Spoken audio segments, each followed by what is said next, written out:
Assalamualaikum warahmatullahi wabarakatuh. Saya Sugiarti, guru pada SMP Negeri 1 Sampit, Kalimantan Tengah.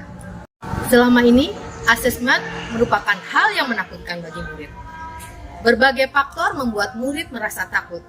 Yang pertama, tidak memahami konten, belum merasa siap, takut dibanding-bandingkan, takut tidak memenuhi ekspektasi orang tua, atau takut mendapatkan nilai rendah.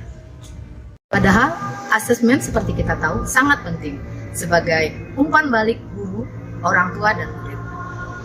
Guru dapat menjadikan asesmen sebagai tolak ukur pembelajaran yang telah dilakukan. Murid dan orang tua mengetahui perkembangan pembelajaran yang mereka lakukan. Tetapi terkadang, guru kesulitan merancang asesmen yang baik. Hal itu terjadi karena beberapa faktor, seperti guru terlalu fokus kepada pembelajaran sehingga tidak merancang asesmen dan menggunakan asesmen yang telah ada. Yang kedua, beban kerja guru yang terlalu banyak sehingga kekurangan waktu untuk merancang sebuah asesmen. Berikut adalah langkah-langkah praktik baik asesmen yang saya lakukan. Pertama, melakukan asesmen diagnostik. Kedua, melakukan asesmen awal pembelajaran. Ketiga, melakukan asesmen tengah pembelajaran. Keempat, melakukan asesmen akhir dalam bentuk produk. Kelima, melakukan koreksi silang untuk mendapatkan umpan balik yang konstruktif sehingga produk yang dikumpulkan murid lebih maksimal.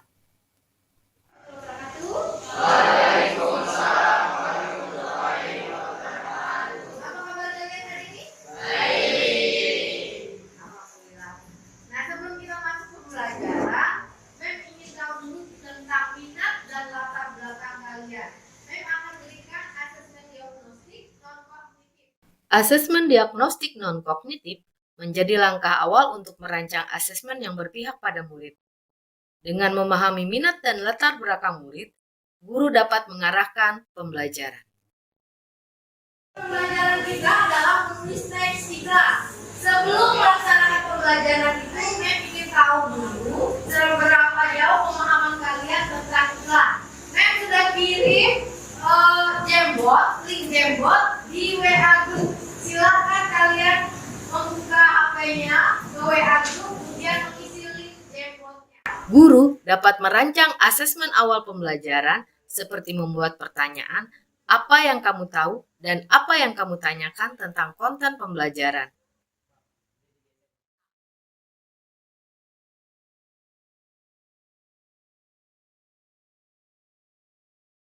Kita sudah belajar tentang menulis iklan. Kalian sudah tahu bagaimana menulis iklan yang baik, apa syarat-syaratnya, bagaimana pesan bisa tersampaikan dengan konsumen. Nah, kali ini Mem akan membuat penilaian tengah. Nah, pada penilaian tengah ini kita akan menggunakan permainan, yaitu tic-tac-toe. Ada yang tahu permainan tic-tac-toe? Ada yang tahu? Ada yang tidak tahu? Permainan ini nanti kita buat dengan pertanyaan.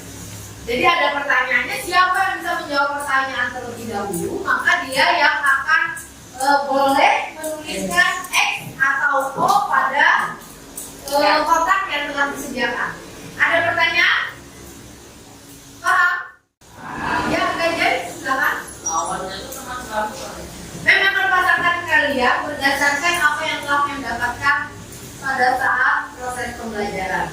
Nah, sekarang Aska pindah dengan Wilda, Raffi dengan Rega. Silakan.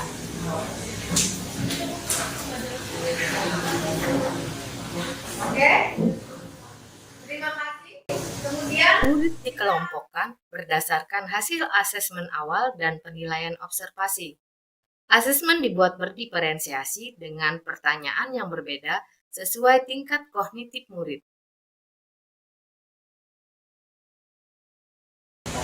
langkah berikutnya adalah kita akan menulis iklan. Kalian menulis iklan ini nanti menggunakan Canva ya, aplikasi Canva. Proses penilaian silang dilakukan murid untuk mengevaluasi dan memberikan umpan balik produk temannya. Hal itu dilakukan bertujuan untuk menambah pemahaman murid terhadap konten. Terima kasih kalian sudah menilai ya. Berikutnya kita akan memberi komentar terhadap hasil temannya. Yang mau memberi komentar angkat tangan? Gelis, siapa lagi? Oke, baik. FIPA dan berdasarkan trik penilaian pertama dari kriteria kreativitas.